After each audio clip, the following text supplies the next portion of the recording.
been working hard at her job for years, but she never got the chance to be promoted. That day she finally heard the good news from her coworkers. The company decided to make her the editor-in-chief. Becky was ecstatic when she heard the news. Her years of hard work had seemingly paid off. Soon after, she received a notice. She was told to come to her boss's office. Her coworkers had prepared a promotion gift for her. It was a short sleeve with the words "I accept" printed on it. She specially wore it to the boss's office. But as soon as she sat down, the boss gave her some bad news. Becky, we have to let you go. I'm really sorry about this, kiddo.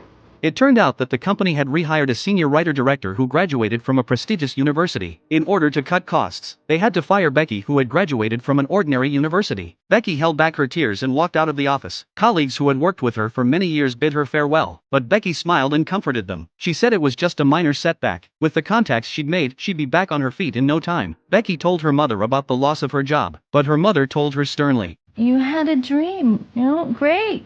When you were 8, it was adorable. When you were 18, it was inspiring. At 28, it's officially embarrassing. And I just want you to stop before we get to heartbreaking."